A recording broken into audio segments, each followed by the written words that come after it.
So slowing things down is a big part of enough. So you're looking inside. You're saying, what is it that makes me tick? I need to understand myself. Um, it's about time and nature. It's about relationships I have with other people. It's about the relationship I have with myself. That I do like what who I am. I do like the work I'm doing. I do like the way I'm interacting with others. I do like the way my heart is responding to the world around me and the challenges that I'm facing and the world is facing. So enough can come along. I just invite people to say, just listen to yourself, and more is not the answer most often. All right, welcome everybody back to the Sean Trace Show. I am your host, Sean Trace, and I have an awesome guest with me today. Would you like to tell people who you are and a little bit about what you do? Oh, thanks, Sean. It's great to be here. So, my name is Rand Selig. I have had many walks through life. It's been a fantastic life. I've lived in multiple places around the world. Um, I have run my own financial services investment banking firm for over 40 years. Very pleased to say that we understand service really well, which is a little bit That's awesome. unusual. We're not about sales, we're about meeting or exceeding our clients' objectives. And the result of that, our firm was named the best sustainable investment banking firm in the San Francisco Bay Area in 2024 by Wealth and Finance International. But that's only one of the many hats I wear. I am very committed to service, and so as a result of that, I've served on many boards. I've been a scoutmaster, a little league coach. That's awesome. I've raised two amazing children. One's a doctor, one's a product designer. I've been married for 45 years. And I recently wrote a book called Thriving: How to Create a Healthier, Happier, and More Prosperous Life. And so I'm doing a lot of talking, engaging with people in all stages of life about the very big possibility of moving forward on the path to thriving. I love that. I watched the TV show Ted Lasso recently, and one of the things that I was blown away by with Ted Lasso was how optimistic he was, and I was just like, I love the show.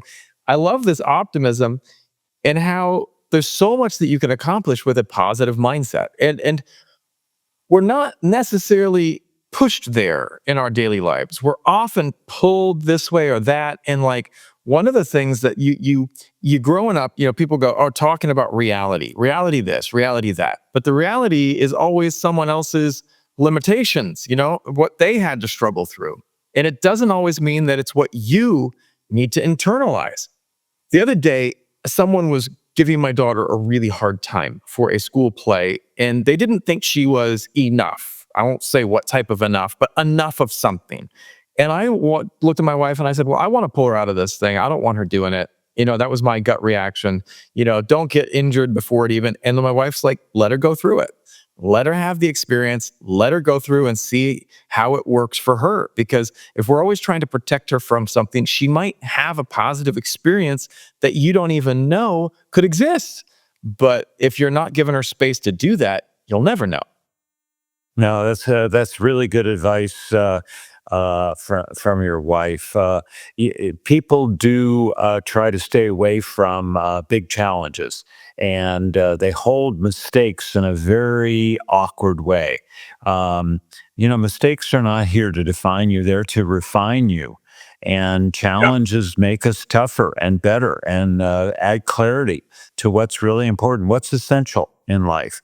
As a scoutmaster and also raising my own kids, I saw a lot of parents who thought their job was to help their kid avoid the potholes of life. And in hopefully the right way and as often as needed, I would say your job is not to do that. Instead, it's to make sure they know you're there if they need you to have your hand out to help them out of the pothole, but have them get out of those difficult times themselves. Uh, Call on their own resources and know that you're there. Know that you're there to help them if they really need, but not to solve the problem for them and not to have them avoid the problem. Right. And that's so true because so often, I was trying to talk to my daughter the other day. She was making something and she's like, oh, I went upstairs and had grandma make it for me. And I was like, well, maybe next time have her show you how to do it, because she was learning to use a sewing machine. And I said, your grandma's really good at this, but ask her to show you how, and she's like, well, why would I do that? I said, well, we have this saying, what was it? Catch a fish for a person, feed them for a day. Teach a person to fish, feed them for life. And when I kind of showed that concept, she's like, wow. I was like, what do you think that means? And she's like, well, if you do it yourself, or you learn how to do it yourself, then you're going to have a much more valuable experience long term. And I think that that's something that we have to teach ourselves as well, is to get out there and try stuff. And I wanted to ask you a question too, because it got me thinking, like a lot of people hear the word thriving and think it sounds nice, but it's vague, you know? What does thriving actually look like in real life in your experience? Because, when I try to explain it to my daughter as a 10-year-old, I was sitting there going, well, how would I explain that? Well, this is something I've studied a lot, and I think I personify it. There was a period of time where I thought, if I can't be the poster child for this thing, then I'm going to be just being a talking head, and that's not okay. Um, there's a way thriving shows up. You can see a person in a very quick period of time, see whether they're thriving. That doesn't mean everything is Yeah. going perfectly well, but their countenance, their face, their body. There's a lot of things going on. They exude energy. They have Yeah. vitality, and this is regardless of age. So if you see somebody well into their 80s or older and they have vitality, that's a great sign. They're full of positivity. You talked about that a minute ago, Sean. They're grateful. That comes out quickly, and they're open to new experience. They're curious. These are and what does that do? That allows them to be resilient. Being curious is a huge thing. Being a lifelong learner. So these things become very evident with somebody who's thriving. I talk about thriving in four different components. The first is thriving personally. And that's such an important foundational element that's half my book.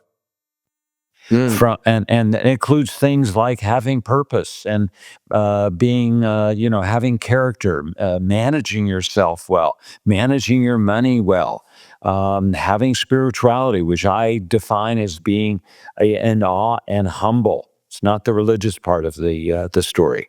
So Mm. the group of those things that are really, really exciting and grounding to thrive personally, and from there you thrive with others, and then from there, let me just go back.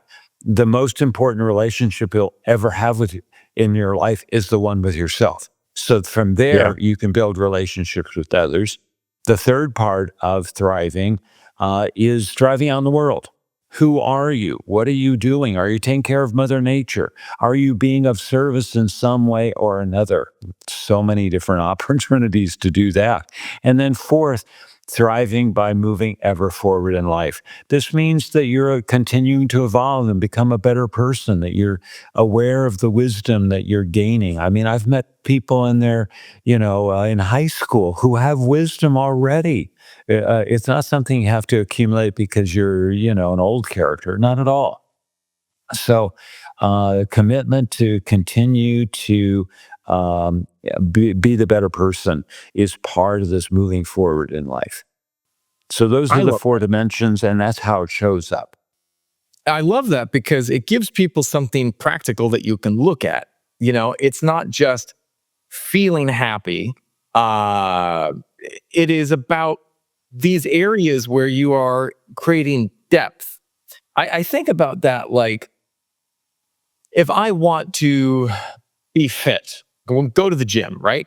Well, I need to have good cardio. Cardio needs to be something I'm doing. I probably also need to be lifting weights some, and I probably also need to be stretching, but I also probably need to be calming my mind in some way as well. Like there's these different facets of what you need to be doing. Like it's not one area and then, okay, you're done. You're really big and strong. But then, you can't move around because everything's achy. And to me, it seems like you got to have that balance between everything too. But, I also was reading your stuff and you talk about defining success on your own terms. How does someone know what enough really is? Because for me, I used to want millions and billions and more. And then suddenly I realized I want time with my family. I want that freedom to be able to just to walk away from bad clients. Like in my business, I want that freedom to say, I don't want to work with you anymore because I don't respect you and I don't like you. You don't stand for what I stand for.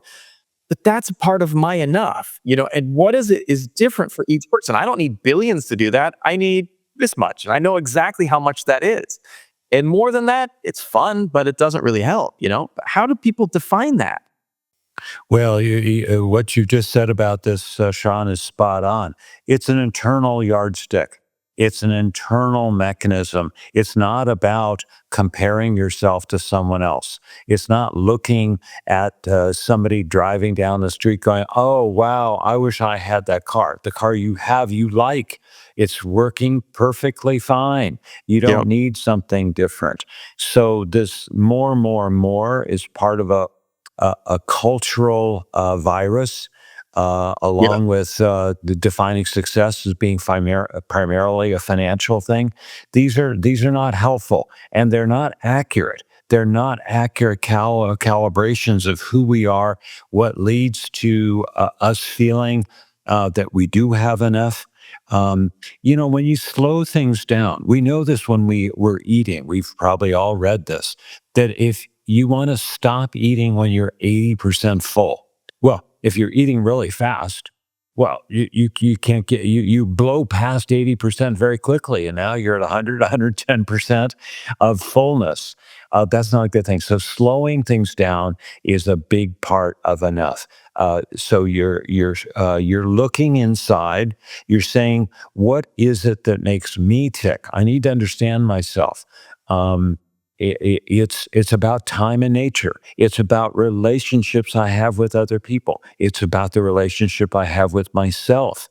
That I do like who I am. I do like the work I'm doing. I do like the way I'm interacting with others. I do like the way my heart is responding to the world around me and the challenges that I'm facing and the world is facing. I So love that. enough can come along. I just invite people to say, just listen to yourself. And more is not the answer most often. I have a financial podcast, Growing Money with Sean Trace, and I found you through all of your positivity stuff. But I would love to have you talk on that podcast sometime as well on the topic of enough. But for right now, that's super awesome to me. But one thing that I find so interesting is whenever I talk to financial experts, they will tell me there's almost no one at the end of their life who looks back and says, I wish I had more. I wish I had more. Instead, it's people that look back and go, I wish I had of taken that holiday. I wish I had of spent time with my grandson. I wish I had have done this. Mhm. And I think that that is such a like mindset shift for so many people because we are driven toward accumulation. But like I wanted to ask you something here because what's one habit or mindset that keeps people stuck in the grind, even when they're working hard and doing all the right things? Well, again, there are each is different, and that's the absolute beauty of this world that we're living in. Every plant's a little different, every bug is different, each of us humans is different, and so you have to kind of say, who am I in that recipe? Yeah. And getting stuck is a very common thing. So if you are stuck now, or you've been stuck, you know that this is something that is something that is a very common thing. But there are a lot of reasons why people get stuck. And let me take a minute or two and talk about those kinds of things. Um, uh, I think there are. a lot of voices people have in their heads. And it could be voices from mom or dad, from an old teacher. Yeah. It could be Yep. a boss. And they may have said this with really great intention, maybe with love, saying, "Hey, you're not good at that. You shouldn't do that," Yep. and avoid those things. Uh, that may not represent who you are today, and it may not represent the person you want to be. So that's one thing to pay attention to. Are there voices in your head that are limiting you? There's also language. Pay attention over the next few days or weeks. What words are you using? Are they words like I should? Or are they things like I could? Are you waking up and saying, oh, I have to? Or are you saying, hey, this is an opportunity. I get to. I feel grateful for Yep. that. Are you saying, I'm busy with a frown on your face, maybe? Or are you saying, hey, wait a minute, I chose these things. I'm delightfully scheduled. Words matter. They propel us forward in very, very important ways. Um, there's a whole possibility of unleashing ourselves. There are a lot of constraints that are fake constraints. They're not accurately the limitations, the boundaries of our lives, but we've accepted them as Mm. in that way. And sometimes they come out of fear. There's fear of success. There's fear of failure, and certainly there's fear of others' opinions. So to be strong, to be vital in life, you have to say, "Here's who I am." And yes, everything's not going to work out perfectly, and yes, I am going to make some mistakes, but I'm going to go with me. Um, so one of the things that I've seen happen a lot is people get stuck because they lose momentum way too early in a Mm. process because they're focused too much on how. How the how Mm. is can be very complicated, many, many, many steps. Instead, if they focus and are clear about what and why, Yeah. that gives them so much power. And then they know the why. So I know this, wow, firsthand from writing my book. I know why I wrote it. And there's a lot Mhm. of challenges. There's a lot of work to be done.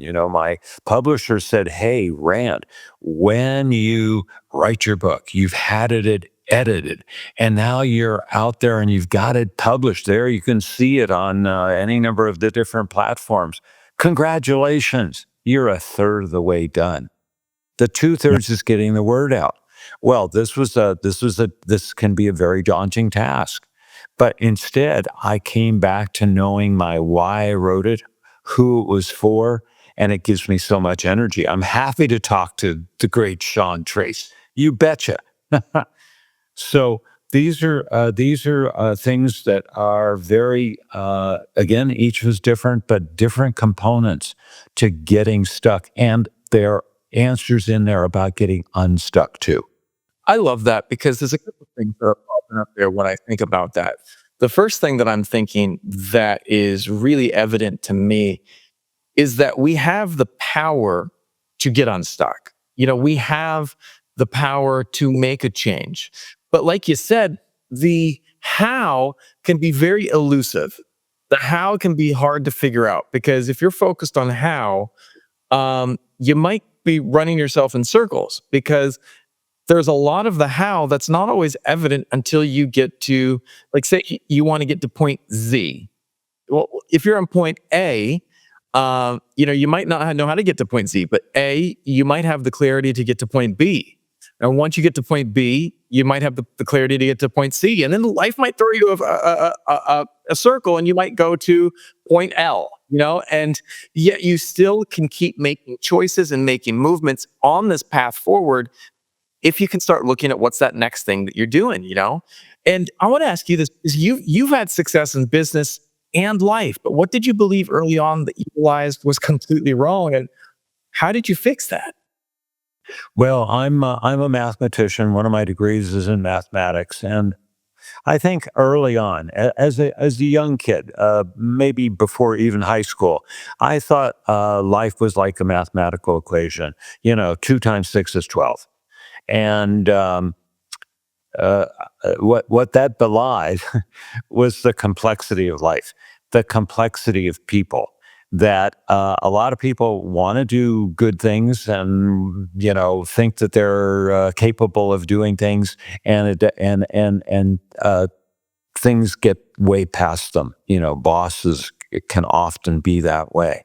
So as I began understanding more about the world around me, and realizing that there are all different kinds of people out there, I realized that people sometimes do their best, sometimes they don't. Sometimes they're awfully good hearted people, and sometimes there are some people who are mean, maybe again for a reason in their background or something that's propelling them in ways psychologically they may or may not understand.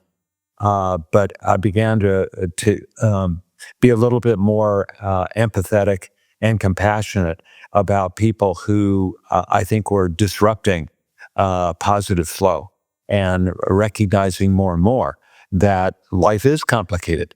Life is not a simple 2 times 6 equals 12. Right. I wish life was linear and that it was just like you go and it was a straight line. But anyone can tell you it's not. And one of the things too that I think is this relationship that people um, have a really hard time understanding the interplay between these two things is between money and happiness. And I think that, people have a really hard time seeing how those two things intersect. Um, I grew up hearing money can't buy you happiness and things like that. But you know what? I've been broke. It is really hard to be happy when you can't pay for bills, when you can't pay for things, when stuff is piling up. But how do money and happiness actually connect? And where do people get that relationship wrong? Yeah, thank you very much, Sean, for bringing that into our conversation. To me, it's one of the biggest challenges we're facing here in the United States, but increasingly around the world. This issue of what role does money play, and how does it intersect with a lot of things, but certainly happiness.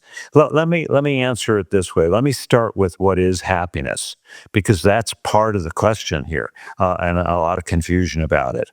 There's been a fair amount of research around happiness, lots of books written about it, certainly a lot of beautiful music too. 50% of our happiness starts with our set point. When we're very little, you can see whether a person's happy. My son woke up, he was, a year or two old, and he would be singing. Very different than my daughter. 10%, but only 10% is about the circumstances. Yeah, you got a promotion. Yeah, you got a new car. You got something. 10%. And that's great for about 90 days. And then that corner office, the new bonus, all of it kind of just goes away. You go back to your set point. Mhm. Whether that lowered your set point or raised your set point, 10% circumstances. Well, that still leaves 40%. 40% of your happiness is about intentional activity. These are choices we make, choices we make. So, are you choosing to do things that are making you happy? Are you being intentional? Are you being grateful? So there are a group of things that really matter to this, and now I'm going to begin tying it into the money thing. One of the things that makes people happy is relationships with others. Well, does it take some money to have a relationship with others? Well, yeah, it does. I mean, if they're not close by, you might need to, drive to them. You might need to jump on a plane. You certainly need to maybe get on the phone with them. You need to have a phone. Um, uh, some people say making others happy is a big part of their happiness. Well, what does that mean? It means certainly you need time. You need to say, hey, I'm making this a certain priority. So if I'm focused on build making other people happy and my relationship with them, then I'm not going to be doing something else. Maybe I'm not going to be working, the extra job or something else. Uh, Another is people say lots of experiences. It makes them happy. Well, again, there's probably some financial fuel associated with that. Maybe that's traveling. Maybe it's going to something you've never done before, or just doing it again, but it's more of something that you enjoy. Health is another thing. If you're not healthy, you're struggling physically, then can very much be in the way of your happiness. So it takes time, it takes money. Whether you go to the gym, whether you see a doctor, you buy some supplements that hopefully are good supplements for you. These kinds of things are related to money, but studies have also shown that once you reach a certain level, and the level is not, frankly, surprisingly that high. It's maybe like $75,000 a year. Now, some of your listeners will say, "Well, that's a lot of money." Well, okay, I don't want to dismiss that's the case, but it's not 200,000. It's not $1 million. It's not that kind of thing. So once you reach that level of income, it doesn't change your happiness. And in fact, I've seen the reverse, that people have a lot of money. It's almost negatively correlated with their happiness because they're now going to try to apply themselves or buy that bigger yacht or do something crazy. Like, I think the reality is this is the truth that I've seen for a lot of years. Certainly, I've seen it with, I've met a lot of wealthy people. I've helped them sell their company and added to the chips on the table for them. Too much concentration on material things does not expand their happiness. Money has a place. You're absolutely right, Sean. We want to have a level of money, but after that, it's all these other choices that we're making that can be so critical to the enoughness, to the sense of happiness, the relationships, the way we're walking through life. I love that. One of the things too that it got me is that thinking about too, because we're talking about this, but people can get overwhelmed. And the simple reality of, we're talking about this, change your life and all that, but someone's like, today I had a really tough day. I need extra help with my company. I need another executive assistant. I need someone who can help me with communication. I need someone who can help me with sales. I need someone who can help me drive the needle forward for a client, acquiring more clients, because I have a lot of stress with some of the clients I have, and love them to pieces. They are who they are, but I want more diversity so that when there is someone who's just not a fit, I can step back. Now, why am I bringing that up? When you feel overwhelmed with life, work, family, finances, it's hard to even think about where to start. Then I want to ask you that because, for me, it was, I sat down, I did a little karaoke with my wife, and that was something that actually helped us both out. And then I came on and I said, I'm going to do an interview tonight. I've got an interview to do, and I do the interview. And this is exactly what I need to hear. And it's like almost like the magic of that. But for someone who feels overwhelmed with life, family, work, finances, where should they even start to turn things around? Because it's so hard to Yeah. know where to begin. You're absolutely right. And again, each of us is get different. So where to begin it could be a little bit different. The entry point onto this road or off the road of the overwhelm can be a little bit different. But I think my starting point is to talk about essentialism. It's actually the name of a book. It's a great book. In my book, in the appendix, I have 75 books, a paragraph about 75 books that I've read that really impacted me. And one of those is a book called Essentialism. And the subtitle tells you a lot: the disciplined pursuit of less. So Yeah. overwhelmed, sometimes we're trying to do too much and we don't know what's important. You think about filling a jar with rocks.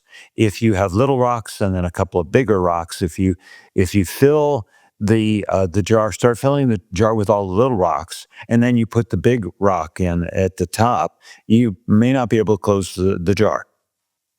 If instead you put the big rock in, the stuff that's really the important stuff in first, and then you Mhm. put in the little rocks because they can fit all around it, then you can close the jar. So essentialism is number one for me. Number two, quickly followed, is slow things down. Oh my gosh, All of that. how do you do that? Well, go out in nature, take some deep breaths. Maybe if Right. you have a practice, a meditation or a yoga practice, do that mindfulness stuff. This whole group of things of self care, each of us has a different thing. I actually had to write it down a couple of years ago. I said, I'm talking about self care, but what does self care look like for me? It's going to be different for me than it is for Sean, for Mhm. all the normal reasons you'd expect. So I made a list and I have it on my desk. And sometimes I go, I'm not feeling like I'm the normal terrific guy. And I go down the list. You know why? There it is. It's jumping off the page. I haven't been taking care of myself in this particular way. I didn't sleep well last night, maybe something like that. Um, have the ability, since I've run my own firm and I've worked with a lot of entrepreneurs over 40 years now, just saying no. Wow, how powerful is that? Saying no to a new opportunity, saying no to a bad client, saying no to my wife, my terrific wife, saying, I'm not ready for that now. I don't have the energy to do that. Can we talk about it tomorrow? This Yeah. this this is very powerful. Having support. You mentioned your wife, and the way I like to talk about this, and it really ties very closely to driving, is I ask people, who's driving your bus? Yeah. Are you driving through fog? A lot of people are. Mhm. Are you driving on autopilot? Or are you actually driving your bus? If you're driving your bus, you're deciding how fast to go. Boom, boom. That can really address the overwhelm question. You can Yeah. decide when to stop, full on stop. And that means, hey, I'm taking the afternoon off. It's 3 o'clock and I'm leaving the office. I'm not working this weekend. I recommend people take one day off a week. I don't care what you're up to. Take a day off. Give yourself that break. You're deciding if you're driving your own bus, you're deciding when to turn right or when to turn left. Well, life is full of transitions. Of course, we got to make changes. You're deciding who to invite onto your bus. Wow, what a rich territory that is. So many people I know, I think this is very common, have friends about their own age, plus or minus 5 years. And that's, of course, understandable. There's similar music, similar, experience with the world that they grew up in or experienced.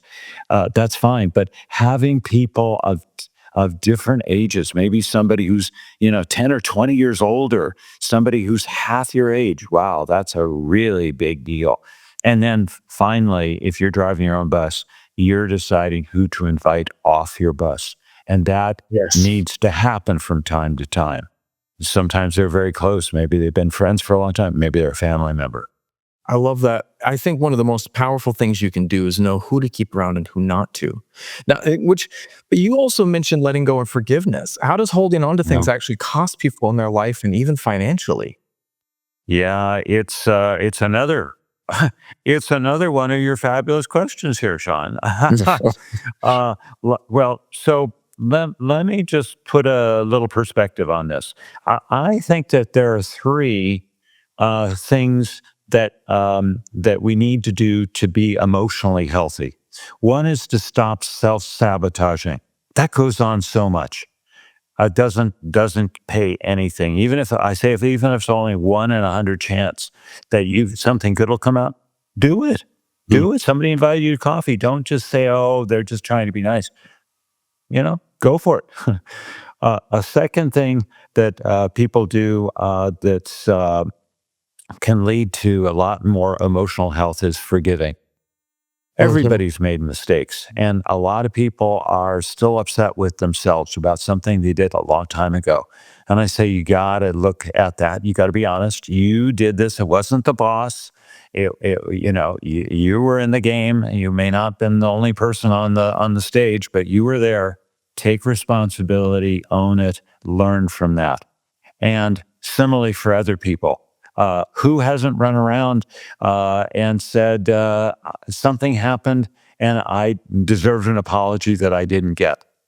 Okay, Mhm. so I say, okay, it's years later, and you're carrying around this heavy rock in your backpack.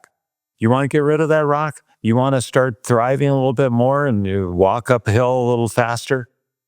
Throw out that rock. Well, how do you do that? Well, I say, write it down. The neuroscience around this is very clear. Write it down, not with your technology, with a pen and paper. And you say, what happened? How did you feel? This is different than how they made you feel. This is you accepted those feelings and you keep holding those feelings. Take a Mhm. breath and say, I deserved an apology and I didn't get it. And then stand up, maybe take a walk, come back and say, and I forgive you now.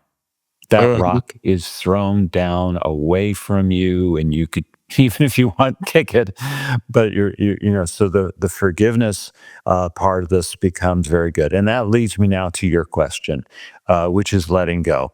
I've had an amazing life. I've had a great career. I have a lot of friends. I have a fantastic wife and kids. uh, but they convinced me.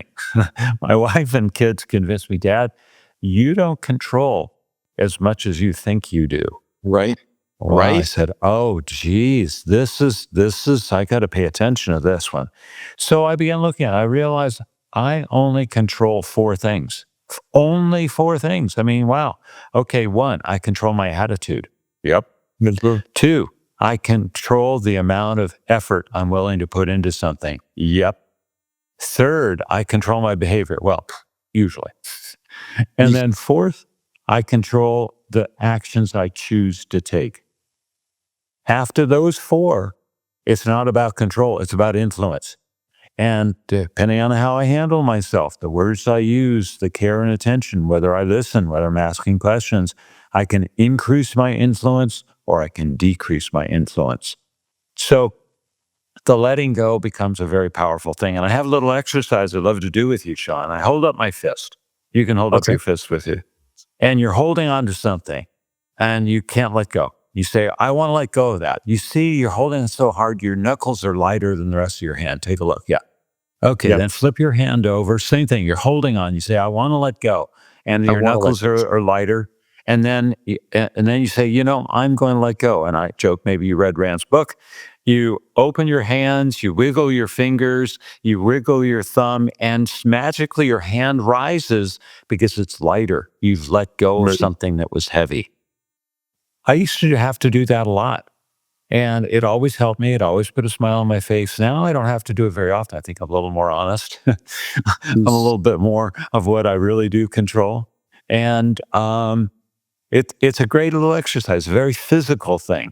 And so, if that's a little tool that people can use, my gift. I love that. I love the dichotomy of control, the stoic idea of control what you can and let go of the rest. But I want to ask you one more question because if someone listening tonight wants to build a healthier, happier, and more prosperous life, what's the first small step they should take today? What can they do today to make that happen? Well, I think the bedrock of all this is taking stock of yourself. Yeah. You got to know who you are. And, it sounds obvious. Sure. But a lot of people really don't really know. They haven't spent the time doing that. And again, I think writing it down really helps putting all the pieces together. You don't do it in one little session. You come back to it time again. It becomes a little project. Um, Getting to know yourself. What does that include? It includes what you're good at, what your strengths are, what you're not good at, what you avoid, what you like and what you don't like, your dislikes. where you shine. What kind of environment? Do you like being alone? Do you like working with groups? What are your values? What are your core values? And again, people say, well, everybody has the same values or whatever. They're obvious, everybody. No, take a look. In my book, I write about that. There's a list of them. And some are the big classic ones, but there's some other ones. And again, personal to you. What do you really value? Get to know yourself. uh, there's nothing more important in getting on this path to thriving than starting with that as a base. Um, Yeah.